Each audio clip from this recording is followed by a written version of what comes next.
Good morning students. आज हम लोग जो स्टडी कर रहे हैं डेट इज लेंस फॉर्मूला। और लेंस फॉर्मूला हमने जो आपके पास है वो लास्ट लेक्चर में भी स्टडी किया था, लेकिन वो हमने कैलकुलेट किया था through of lens maker formula. आपके पास लेंस फॉर्मूला जो वहाँ आया था वो कितना था बेटा आपके पास 1/f = 1/v - 1/u। ये लेंस फॉर्मूला आज हम लोग ड्राइव करेंगे बेटा किसकी हेल्प से। आपके पास जो फॉर्मूला है वो आपके पास ड्राइव किया गया है कॉन्वेक्स लेंस के थ्रू। तो ये हमारा कॉन्वेक्स लेंस है और ये हमारा क्या है बेटा प्रिंसिपल एक्सिस आपके पास है। यहाँ पे अगर मैं बात करूँ तो ये इसका क्या रहा होगा ऑप्टिकल सेंटर। हमने क्या किया है इसके फोकल के पीछे कहीं एक ऑब्जेक्ट रखा है डेट इज AB आपके पास। अब ये जो ऑब्जेक्ट AB है इसकी हमें इमेज फॉर्म करनी है थ्रू द कॉन्वेक्स लेंस। और आपको पता है कि इमेज फॉर्म करने के लिए कम से कम कितनी रे की रिक्वायरमेंट होती है बेटा 2 रेज हमें चाहिए। तो एक रे इस ऑब्जेक्ट से ऑप्टिकल सेंटर से पास करेगी और जो रे ऑप्टिकल सेंटर से पास करती है वो अपने पाथ से डाइवर्ट नहीं होती, मतलब जिस पाथ पे आई है उसी पाथ को फॉलो करते हुए वो आगे ट्रांसमिट कर दी जाती है। सेकंड रे हमने बोला कि जो प्रिंसिपल एक्सिस से क्या आ रही है पैरेलल, ये हमारी सेकंड रे है। और जब ये इस कॉन्वेक्स लेंस पे इंसिडेंट होगी तो कॉन्वेक्स लेंस की प्रॉपर्टी है कि जो रे प्रिंसिपल एक्सिस के पैरेलल आती है इनको ये फोकल से पास करवाता है आपके पास। तो हमने बोला आफ्टर कन्वर्जिंग दिस रे पास थ्रू द फोकल। तो ये फोकल से क्या करेगी बेटा आपके पास पास करेगी। ये भी एक रिफ्रैक्टेड रे है और ये भी रिफ्रैक्टेड रे है थ्रू द लेंस आपके पास। और दोनों रिफ्रैक्टेड रे एक दूसरे को जिस पॉइंट पे इंटरसेक्ट करेगी वहां पे किसका फॉर्मेशन होगा बेटा इमेज का। और ये इमेज बनेगी A' एंड क्या बेटा आपके पास B'। ये जिस पॉइंट पे कट कर रहा है ये इसका क्या बनेगा बेटा फोकल आपके पास। तो ये कुछ पॉइंट्स है, यहाँ पे मैंने एक पॉइंट कंसिडर कर लिया डेट इज D आपके पास।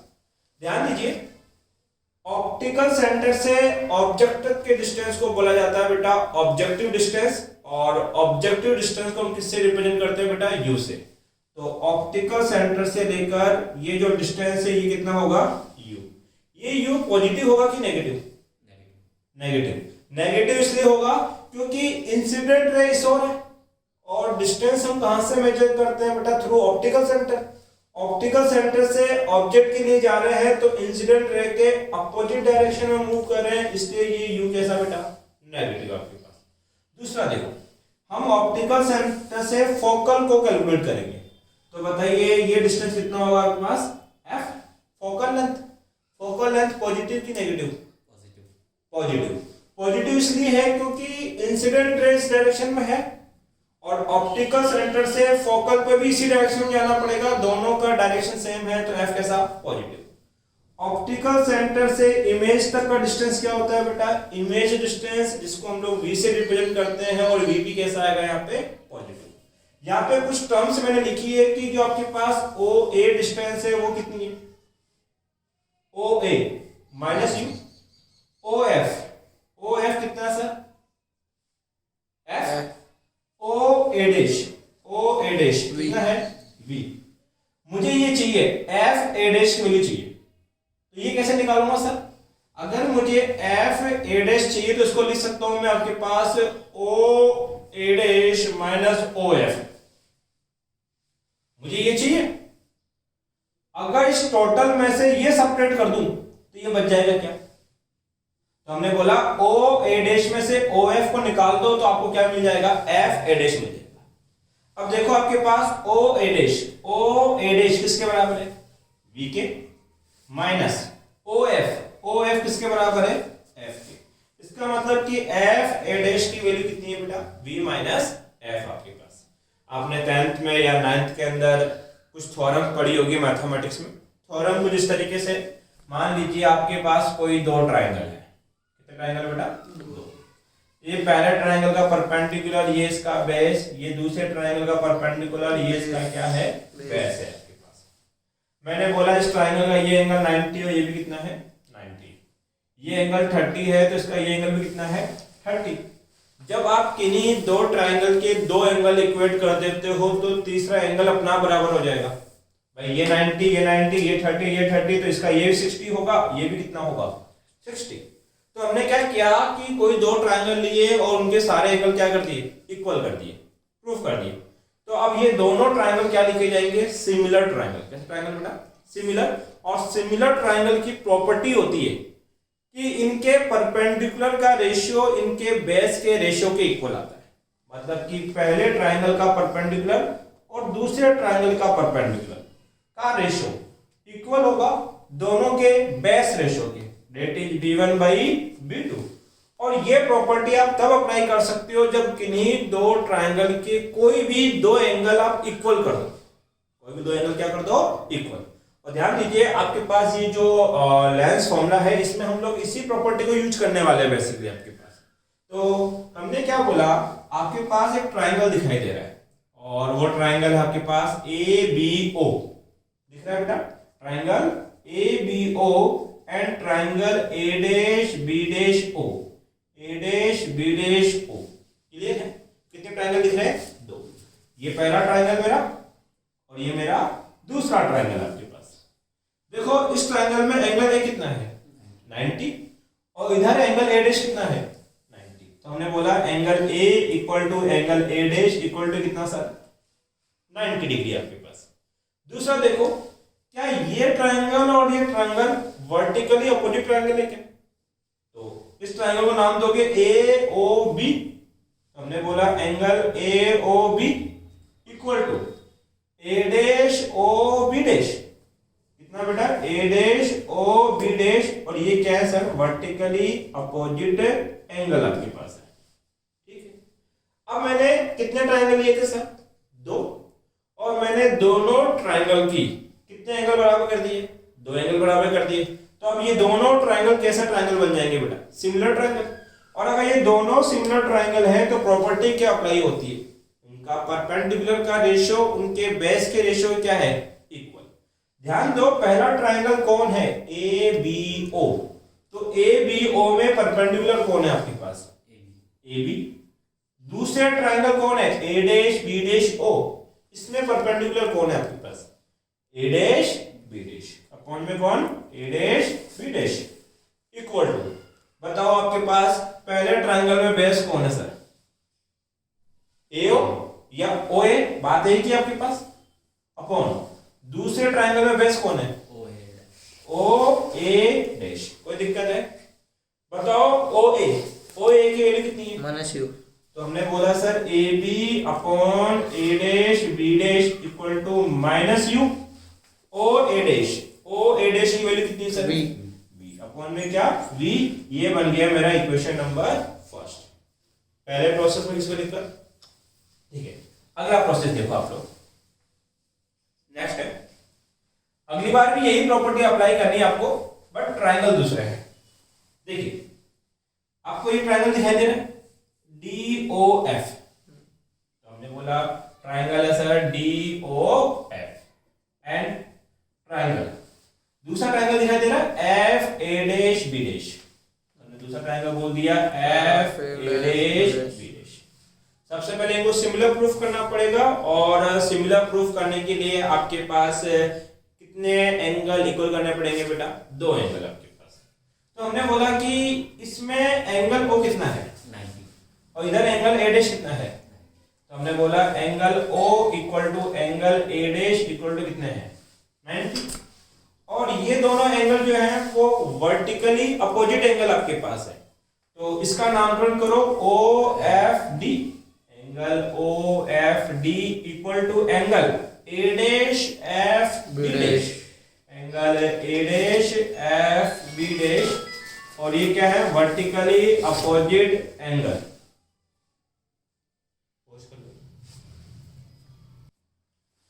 हमने क्या किया बेटा, दो ट्रायंगल लिए और दोनों ट्रायंगल के दो एंगल इक्वल कर दिए। इसका मतलब ये दोनों ट्रायंगल कैसा ट्रायंगल है, सिमिलर ट्रायंगल।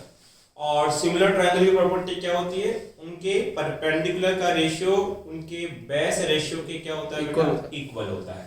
तो पहले का परपेंडिकुलर कौन है सर, OD। पहले का परपेंडिकुलर है OD, और दूसरे में परपेंडिकुलर कौन है, A' and B' equal to पहले का बेस कौन है सर, OF। दूसरे का बेस कौन है सर, एफ ए डैश आपके पास, एफ ए डैश। एक चीज बताओ, ये वाली लाइन और ये वाली लाइन एक दूसरे क्या है, पैरेलल है। और आपको पता है दो पैरेलल लाइन के बीच का हाइट हमेशा क्या रहता है, सेम। जितना हाइट ये होगा उतना ही हाइट क्या होगा, ये होगा। तो मैं यहां से लिख सकता हूं कि जो ओडी हाइट है वो AB के बराबर है, क्योंकि ये दोनों लाइन पैरेलल थी और इनके बीच का गैप यही है। तो हम यहाँ पे प्रॉपर्टी क्या लिख रहे हैं आपके पास कि जो OD है वो इक्वल है किसके बेटा, AB के। ये मैंने OD लिखा, OD को मैं क्या लिख सकता हूं सर, AB अपॉन में क्या हो जाएगा, A dash B dash equal to OF। OF कितना दे रखा है सर आपके पास, OF की वैल्यू है F upon F A dash. F A dash आपने निकालता है कितना, V माइनस F आपके पास, V minus F। Equation number second, compare equation first and second. ये मेरा इक्वेशन फर्स्ट था और ये मेरा इक्वेशन सेकेंड है। दोनों क्या कर रहा हूं मैं, कंपेयर करूंगा तो पता लगा कि इनके LHS पार्ट क्या है, सेम। तो RHS भी क्या होंगे, इसका मतलब minus V upon U, sorry minus U upon V are equal to F upon V minus F आपके पास। तो minus U by V are equal to F upon V minus of F। Cross multiply करें sir, ये हो जाएगा minus U multiply में आएगा V minus F equal to कितना हो जाएगा सर, V F आपके पास। माइनस U को V से मल्टीप्लाई करोगे माइनस का UV हो जाएगा, फिर माइनस माइनस प्लस का कितना हो जाएगा UF, फिर कितना हो जाएगा सर VF। इस इक्वेशन में क्या कर सकते हैं, देखो मैथ हमें एक बात अलाउ करती है कि इक्वेशन कोई अगर आपके पास गिवन है तो इक्वल के बोथ साइड आप किसी भी डिजिट से मल्टीप्लाई करें या किसी भी डिजिट से डिवाइड करें, उसको फर्क नहीं पड़ता। तो हमने क्या किया, ये हमारी इक्वेशन है, इसमें both side divide by UVF। जितनी भी टर्म्स है 1 2 3 टर्म्स है, तीनों टर्म को हम किससे डिवाइड करेंगे बेटा, UVF से। तो ये हो जाएगा आपके पास माइनस का UVF प्लस का UF UVF, ये VF है, ये भी होगा बेटा UVF। तीनों टर्म को मैंने डिवाइड कर दिया आपके पास, UV से UV कट हो गया, क्या बचा माइनस के 1/F, UF से UF कट हुआ, क्या बचा प्लस के 1/V इक्वल टू VF से VF कट हो गया, क्या बचा 1/U। अब इस फॉर्मूले को अरेंज करना है, ऐसा करो माइनस के 1/F को इक्वल के उधर ले जाओ, तो वो किसका बन जाएगा, प्लस का आपके पास। यहां क्या बचा रहेगा 1/V, 1/U को इक्वल के उधर लेके आओ तो ये हो जाएगा सर माइनस का 1/U आपके पास, और वेफ को मैं उधर ले गया तो ये था बेटा आपके पास प्लस का 1/F। तो आपके पास फॉर्मूला बना 1/V minus 1/U equal to कितना होता है 1/F, और this formula is called lens formula. Copy डेट पहुंच करना, ध्यान दो बेटा। एक नई टर्म है that is linear magnification. Linear magnification है क्या, वैसे एक्चुअल में क्या है, एक मैथमेटिकल एक्सप्रेशन है जिसकी वैल्यू और जिसके साइन, वैल्यू का मतलब अगर उसकी वैल्यू 1 से बड़ी है या 1 से छोटी आती है, उसका साइन वो पॉजिटिव आएगा कि नेगेटिव आएगा। केवल वैल्यू और साइन देख के आप बता सकते हो कि उस लेंस के थ्रू जो इमेज फॉर्म होगी वो इमेज रियल होगी कि वर्चुअल होगी, इरेक्ट होगी कि आपके पास स्मॉल होगी, आपके पास बात करें, या फिर आपके पास जो इमेज का फॉर्मेशन होगा वो कहाँ होगा आपके पास। ये सारी बातें हम लोग एक्सप्लेन कर सकते हैं किसके बेसिस पे बेटा, लीनियर मैग्निफिकेशन के बेसिस के ऊपर आपके पास, कि जो इमेज फॉर्म हो रही है कि वो लार्जर है कि स्मॉलर है आपके पास, ये बात भी आप बता पाओगे। तो लीनियर मैग्निफिकेशन होता है क्या है, लीनियर मैग्निफिकेशन क्या है कि जो इमेज फॉर्म हो रही है उसका साइज और जो ऑब्जेक्ट है उसके साइज का जो रेशियो है, उस रेशियो को क्या नाम दिया जाता है आपके पास बेटा, लीनियर मैग्निफिकेशन आपके पास। ध्यान दें यहाँ पे, तो linear magnification produced by lens is defined as the ratio of size of the image form by the length of the size of the object. जो आपके पास ऑब्जेक्ट साइज है उनका जो रेशियो है उस रेशियो का क्या नाम दिया जाता है? Linear magnification. और ये जो है आपके पास बेटा कैसी क्वांटिटी है कि यूनिट लेस क्वांटिटी आपके पास है। ध्यान दीजिए, ये अभी थोड़ी देर पहले हमने स्टडी किया था, वही फिगर आपके पास है। यहाँ पर ये ऑब्जेक्ट की साइज है, इस ऑब्जेक्ट की साइज या इसकी हाइट को मैं कितना कंसीडर कर लेता हूँ? h1 आपके पास। और ये मेरी इमेज की हाइट है, ये कितना कंसीडर कर लेता हूँ? h2। ध्यान दे, ऑब्जेक्ट की हाइट कितनी है? h1, इमेज की हाइट कितनी है? h2। और ये हाइट ही क्या डिफाइन कर रही है बेटा? इनका साइज डिफाइन कर रही है। तो साइज ऑफ इमेज कितना? h2। साइज ऑफ ऑब्जेक्ट कितना बेटा? h1। तो h2 अपॉन h1 का जो रेशियो है उस रेशियो को भी क्या नाम दिया जाता है? अपना लीनियर मैग्निफिकेशन। बट जब हम लोग आपके पास क्या सोल्व करेंगे कि आपके पास जब लेंस फॉर्मूला होगा तो उसके अंदर आपके पास ऑब्जेक्ट और इमेज की हाइट नहीं देता, वो ऑब्जेक्ट और इमेज के डिस्टेंस आपको प्रोवाइड करता है। और उस डिस्टेंस के बेसिस पे आपको क्या कैलकुलेट करनी होता है बेटा? Linear magnification. इसका मतलब आपको वो u, v या f इन तीनों में से कोई दो टर्म दे देगा और बोलेगा कि उस लेंस का लीनियर मैग्निफिकेशन कैलकुलेट करो। तो हमें कुछ फॉर्मूला ड्राइव करने की रिक्वायरमेंट है जो इन u, v, f के टर्म में लिखे गए हो आपके पास। एक चीज समझे आपके पास, मैग्निफिकेशन क्या है?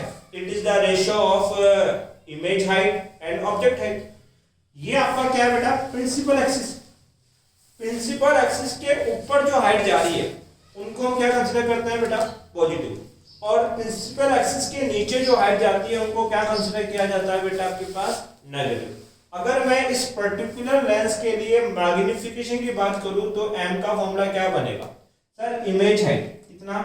-h2 अपॉन ऑब्जेक्ट हाइट कितना? +h1। तो m इक्वल टू हो गया -h2 अपॉन में क्या? h1। अब इन हाइट को मैं रिलेट करने वाला हूं इनके ऑप्टिकल डिस्टेंस के साथ आपके पास।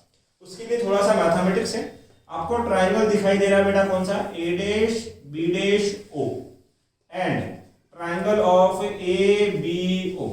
देखो ट्राइंगल है a dash b dash o, दिख गया? ट्राइंगल है a b o, दिख गया? दोनों सिमिलर हैं क्योंकि इधर ट्राइंगल कितना? एंगल a डैश और इधर एंगल a कितने हैं बेटा? 90 डिग्री आपके पास। तो ये दोनों 90 डिग्री आपके पास है। इधर ये दोनों कैसे ट्राइंगल है बेटा? वर्टिकली अपोजिट है। तो आपने ये दो ट्राइंगल कंसीडर किए थे और इनके दो एंगल आपने इक्वेट कर दिए, तो इन दोनों ट्राइंगल को क्या कंसीडर कर सकते हो? Similar triangle. और सिमिलर ट्राइंगल की प्रॉपर्टी क्या होती है? उनके परपेंडिकुलर का रेशियो उनके बेस रेशियो पे क्या होता है बेटा?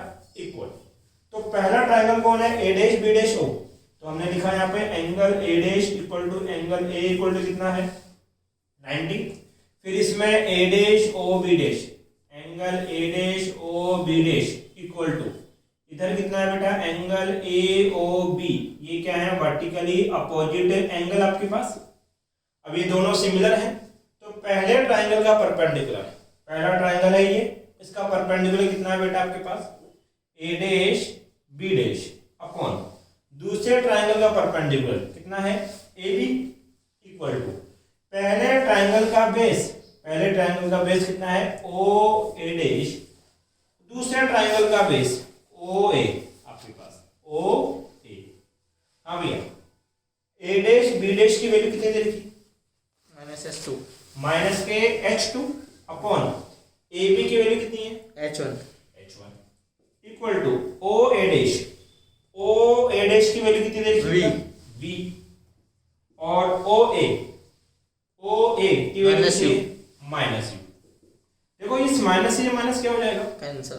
तो हम क्या बोलेंगे? h2 upon h1 equal to होगा बेटा v बाई क्या? और h2 अपॉन h1 को क्या लिखा जाता है? मैग्निफिकेशन। इसका मतलब मैग्निफिकेशन का एक और फॉर्मूला बनेगा v अपॉन में क्या? ये जो आपने मैग्निफिकेशन कैलकुलेट किया, ये कैलकुलेट किया v और u के टर्म में। किसके टर्म में बेटा? अब हमें इसी मैग्निफिकेशन के दो फॉर्मूला और लिखने हैं और वो लिखेंगे एक बार v और f के टर्म में और एक बार लिखेंगे u और f के टर्म में आपके पास। तो वो कैसे कन्वर्ट करते हैं? पहला फॉर्मूला मैं कन्वर्ट कर रहा हूं u एंड f के टर्म में, आपके पास फॉर्मूला क्या बनेगा? तो ध्यान दो, आपने लेंस फॉर्मूला पढ़ा, क्या था भैया lens formula? 1 by F equal to कितना 1 by v minus 1 by u 1 by V minus 1 by, ये नेगेटिव है, इसको इक्वल उधर लेके जाओगे क्या हो जाएगा पॉजिटिव प्लस का 1 by U equal to 1 by V. अब बेटा इसका क्या ले लोगे एलसीएम, तो एफ यू, यू प्लस में क्या आ जाएगा एफ इक्वल टू कितना 1 बाई वी। इसको रेसिप्रोकल करो तो एफ यू अपॉन में U plus F equal to क्या हो गया, इसका मतलब v की वैल्यू क्या होती है F U upon you plus आपके पास f होता है। देन आपने m इक्वल टू क्या पढ़ा है सर, m इक्वल टू होता है v by you, v by you, ये v है और v को हम क्या लिख सकते हैं sir F U upon you plus f, और नीचे क्या चल रहा है u, u से u कट हो गया तो बताओ मैग्निफिकेशन का फॉर्मूला बना f अपॉन में u प्लस f। ये जो आपके पास फॉर्मूला है ये मैग्निफिकेशन का फॉर्मूला है जो किसके टर्म्स में लिखा गया है, focal length and object distance u के टर्म में। मैंने कहा था फॉर्मूला किसके टर्म में लिखेंगे u और f के टर्म में।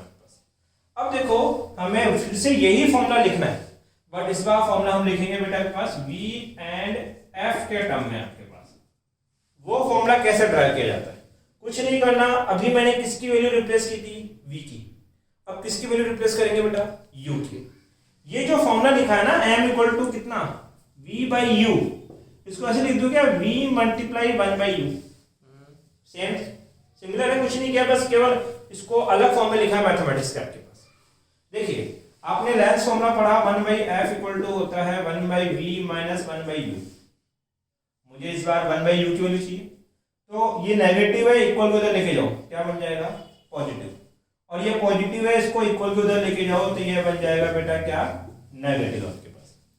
एलसीएम लो इधर, ये कितना हो जाएगा V F minus V equal to 1 by U, तो ये पूरा 1 बाई यू है, मुझे 1 बाई यू की वैल्यू पता लग गई।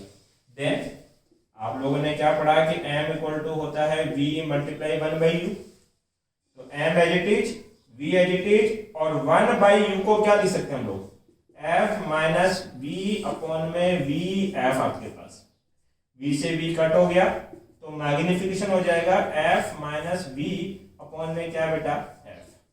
ये आपके पास मैग्निफिकेशन का तीसरा फॉर्मूला। तो मैग्निफिकेशन के टोटल आप कितने फॉर्मूले पढ़ लिए बेटा 4। हमने क्या क्या पढ़ा, m इक्वल टू होता है h2 बाई h1, और होता है ये v अपॉन में u, और कितना होता है पास f अपॉन में u प्लस f, और क्या होता है बेटा f माइनस v अपॉन में f। ये मैग्निफिकेशन के टोटल फॉर्मूला है। अब जैसा क्वेश्चन में डेटा गिवन है वैसा हम फॉर्मूला अप्लाई करेंगे। अगर क्वेश्चन में वो आपके पास फोकल लेंथ और ऑब्जेक्ट डिस्टेंस दे देता है और कहता है कि बताओ इस लेंस का मैग्निफिकेशन कितना है, तो आप फोकल लेंथ और ऑब्जेक्ट डिस्टेंस के लिए ये वाला फॉर्मूला अप्लाई करेंगे। गिवन डेटा के अकॉर्डिंग आपका फॉर्मूला डिफाइन किया जाता है। कॉपी डेट ध्यान दो बेटा, जो अभी हमने लीनियर मैग्निफिकेशन स्टडी किया वो इस डेटा से डिफाइन होता है। जैसे मैग्निफिकेशन था क्या आपके पास सर, m इक्वल टू था h2 अपॉन h1। h2 क्या थी बेटा इमेज साइज, और आपके पास h1 क्या था बेटा आपके पास ऑब्जेक्ट साइज। ध्यान दीजिए, अब ये जो m की वैल्यू है वो पॉजिटिव भी हो सकती है और नेगेटिव भी हो सकती है। अगर ये m का डेटा आपका कैसा आता है बेटा पॉजिटिव, जब m आपके पास पॉजिटिव आएगा तो आपको डिक्लेरेशन ये देना है कि जो इमेज फॉर्म हुई है वो कैसी है बेटा वर्चुअल है, और कैसी बनी बेटा आपके पास इरेक्ट बनी, ये कंफर्म है आपके पास। और अगर m की वैल्यू कैसी आ गई बेटा नेगेटिव, इसका मतलब जो इमेज है वो कैसी सर रियल है, और कैसी बनी बेटा आपके पास इन्वर्टेड आपके पास फॉर्म हुई है। अब ये तो m के पॉजिटिव नेगेटिव के ऊपर आपके पास बात करेंगे। कई बार वो हमसे पूछ लेता है कि जो इमेज फॉर्म हो रही है वो मैग्नीफाई है कि डीमैग्नीफाई है। मैग्नीफाई का मतलब है कि इमेज जो है वो ऑब्जेक्ट से बड़ी बन रही है, या डीमैग्नीफाई का मतलब है, डिमिश का मतलब है कि जो इमेज फॉर्म हो रही है वो ऑब्जेक्ट से छोटी बन रही है आपके पास। तो ये बात हम डिक्लेयर करेंगे m के मैग्नीट्यूड के ऊपर, साइन पे नहीं। जैसे कि मैंने बोल दिया m का क्या मैग्नीट्यूड आपके पास, जो m का मैग्नीट्यूड होगा वो क्या होगा आपके पास। अगर मैं बात करूं तो हमने बोला मॉड ऑफ m, अगर आपका 1 से ग्रेटर आ रहा है, मतलब कि जो m का अमाउंट है वो 1 से क्या है बेटा ग्रेटर है आपके पास, तो उस कंडीशन पे आप ये डिक्लेयर करोगे कि जो इमेज है उसका साइज इमेज का जो साइज है वो ऑब्जेक्ट के साइज से क्या है बेटा आपके पास बड़ा है। देखो m क्या होता है, image size upon object size. अब इमेज बड़ी होगी और ऑब्जेक्ट की हाइट क्या होगी, कम होगी। जैसे मान लो h2 आपके पास है 10 और h1 कितना है 5, मतलब कि जो इमेज का हाइट है वो 10 सेंटीमीटर है और जो ऑब्जेक्ट का हाइट है वो 5 सेंटीमीटर है। तो ये रेशियो कितना आएगा सर 2, और ये जो रेशियो m की वैल्यू 2 आई है ये 1 से तो क्या है बड़ी है। अगर m की वैल्यू 1 से ग्रेटर आ रही है इसका मतलब किसकी वैल्यू बड़ी है, इमेज की, और किसकी वैल्यू छोटी है बेटा, ऑब्जेक्ट की। तो हम डिक्लेरेशन ये देते हैं कि इमेज बड़ा है किससे, ऑब्जेक्ट से, और जब भी इमेज ऑब्जेक्ट से बड़ा होता है तो लेंस ने उस इमेज को क्या किया है, मैग्नीफाई किया आपके पास। तो हम डिक्लेरेशन देंगे if mod of m magnitude of m greater than to 1 the image is magnified, वो बड़ी है। मैग्नीफाइड का मतलब है कि इमेज का साइज ऑब्जेक्ट के साइज से क्या है, ग्रेटर देन। नेक्स्ट है, अगर मान लीजिए m की वैल्यू 1 से लेस आ जाती है, मतलब कि mod of m is less than तो क्या आ जाएगा 1, और ऐसा तब होगा जब आपके पास ये तो 5 हो और ये कितना हो जाए बेटा 10, 5/10 का मतलब कितना हो जाएगा 0.5 आपके पास, और जो 0.5 है वो 1 से क्या है, लेस देन है आपके पास, छोटा है आपके पास। और ऐसा तब होता है जब इमेज का साइज तो कम हो और ऑब्जेक्ट का साइज क्या हो, बड़ा हो। हमने बोला कि जब mod of m less than 1 है इसका मतलब है कि ऑब्जेक्ट बड़ी है किससे सर, इमेज से आपसे। जब ऑब्जेक्ट इमेज से बड़ी है इसका मतलब इमेज छोटी बन रही है, और इमेज छोटी बन रही है मतलब वो डी मैग्नीफाई हो रही है, या क्या हो रही है बेटा, डी मिस्ड आपके पास की जा रही है, ठीक है, उसको छोटा बना है। ये कंडीशन तब होगी जब इमेज इज लेस देन तो क्या होगा बेटा, ऑब्जेक्ट। बट अगर मान लीजिए मॉड ऑफ m की वैल्यू कितनी आ जाए, 1 आ जाए मैथमेटिकली, जब हम कैलकुलेट करेंगे, अगर ये 1 आ गया, ये 1 तब आएगा जब जितना इमेज का साइज है उतना ही किसका साइज हो, ऑब्जेक्ट का। मतलब कि इमेज 10 सेंटीमीटर की बन रही है और ऑब्जेक्ट भी कितने का है, 10 सेंटीमीटर का, तभी तो ये रेशियो कितना बनेगा 1। ऐसा होने का मतलब है कि ऑब्जेक्ट और इमेज दोनों के साइज क्या है, सेम है। तो हमने बोला if mod of m equal to 1 then the image is of the same size of the object. एक छोटा सा क्वेश्चन है, अगर मैंने बोला m इक्वल टू -1.5 है, m की वैल्यू कितनी आ गई, -1.5। अब बताओ m को देख के बताओ कि इमेज का नेचर कैसा है, इमेज का क्या बेटा, नेचर कैसा है। तो साइन कैसा है सर, नेगेटिव, और जब साइन नेगेटिव होता है तो इमेज कैसी होती है सर, रियल और इन्वर्टेड। तो पहली इंफॉर्मेशन बन गई कि इमेज कैसी होगी, रियल, और कैसी होगी सर, इन्वर्टेड होगी। अमाउंट कितना है, 1.5, और जो 1.5 है वो 1 से ग्रेटर है कि स्मॉलर है, और जब आपके पास m की वैल्यू 1 से ग्रेटर होती है तो आपके पास जो इमेज है वो क्या होती है, मैग्नीफाई होती है। मतलब आप डिक्लेरेशन दे सकते हो कि इमेज जो है वो बड़ी बनी है किससे, ऑब्जेक्ट से। तो देखो ये 3 स्टेटमेंट वो हर क्वेश्चन में आपसे रे ऑप्टिक्स में पूछता है। अगर उसने रे ऑप्टिक्स का लेंस का कोई क्वेश्चन आपको दिया है तो उस लेंस में उसका टारगेट यही होगा क्वेश्चन में कि बताओ इमेज का नेचर कैसा है। और नेचर का मतलब आपको ये बताना है कि वो रियल है, इन्वर्टेड है आपके पास, या फिर वर्चुअल है, इरेक्ट है आपके पास, या फिर वो इमेज से बड़ी बन रही है कि छोटी बन रही है, या इमेज के इक्वल फॉर्म हो रही है। ये सारा डेटा डिक्लेयर करना ही क्या बोला जाता है कि इमेज का नेचर एक्सप्लेन करना बोला जाता है। और किसी भी लेंस से जो इमेज फॉर्म होगी उसका नेचर आप एक्सप्लेन कर सकते हो अगर आपके पास लीनियर मैग्निफिकेशन की मैथमेटिकल वैल्यू आपके पास गिवन है। तो ये लेंस वाला टॉपिक आपका खत्म होता है।